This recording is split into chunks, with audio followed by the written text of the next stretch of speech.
ও তার পরিবারকে আজ থেকে এক ধরে করা হলো। আজ থেকে জুলমত খান ও তার বংশের কারোর সাথে কেউ কোনো সম্পর্ক রাখতে পারবে না। আলাম হুজুর, আপনি আর কাজ করুন না। কেউ যদি এই আদেশ অমান্য করে তাহলে তাকে 50টা বেত্রাঘাত ও 2 মাসের জন্য গ্রাম ছাড়া করা হবে। শান্ত হও। আল্লাহ কি ডাকে? আল্লাহ শান্ত হও। চিৎকার করো, আর জোরে চিৎকার করো।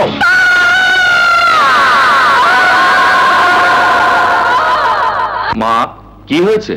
ছেলে হয়েছে, তবে একটু সমস্যা আছে। কি কি মরে যাবে? না না না, মরবে না, মারবে মারবে। মামাকে মারার উপযুক্ত হাতিয়ার জন্ম নিয়েছে।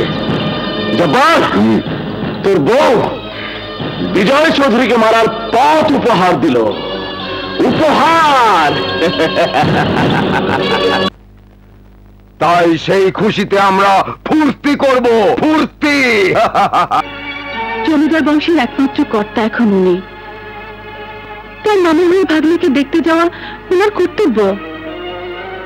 তা না হলে স্বপ্নের শ্বশুরবাড়ির সবাই কানাঘুষা করে মন্দ বলে স্বপ্নকে কষ্ট দেবে।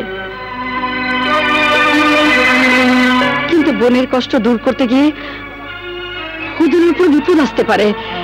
এক ঘরে করে দেওয়াতে জুলমত খানা হুজুরের জীবনও কেড়ে নিতে পারে। তা আমি জানি, কিন্তু উনি যদি না চান তবুও ক্ষতি হবে। এমন হতে পারে শ্বশুরবাড়ি কুটুমদের বলা অপবাদের কথা সহ্য করতে না পেরে স্বপ্ন আত্মহত্যার পথ বেছে নিতে পারে। তাই ওনাকে ওদের এক ঘরে করে দেওয়ার আদেশ অমান্য করে নিজেকে প্রথম আসামি হয়ে ভাগ্নিকে দেখতে যেতে হবে। না বেগম সাহেবা, তাহলে সুযোগের অপেক্ষায় থাকা ওরা হুজুরকে জীবিত ছাড়বে না।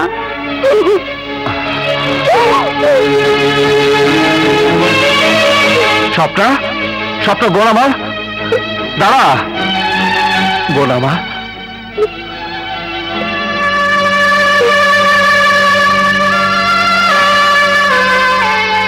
এত কাছে এসেও এভাবে চলে যাচ্ছিস? ভাইয়া, তোমার কোনো ক্ষতি হলে আমি বাঁচবো না ভাইয়া, আমি বাঁচবো না ভাইয়া। তোর বাড়ি গেলে আমার ক্ষতি হবে, তুই তা ধারণা করছিস? হ্যাঁ ভাইয়া, জানি না জীবনে কি পাপ করেছিলাম যে শাস্তি আজ পাচ্ছি।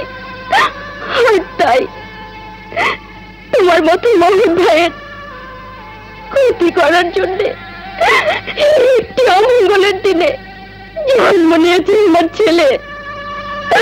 ভাইয়া, তোমার জন্য যদি তোমার কোনো অমঙ্গল হয় তাহলে আমি বাঁচবো না ভাইয়া, আমি বাঁচবো না।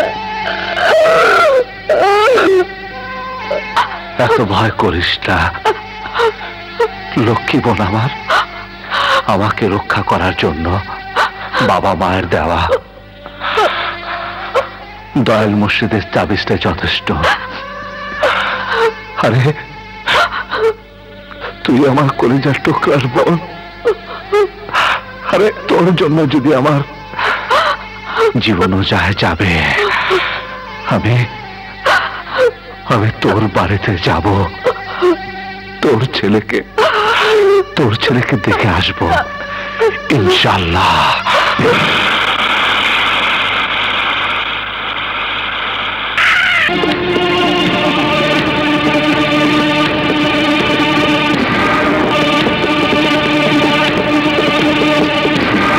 আসসালামু আলাইকুম।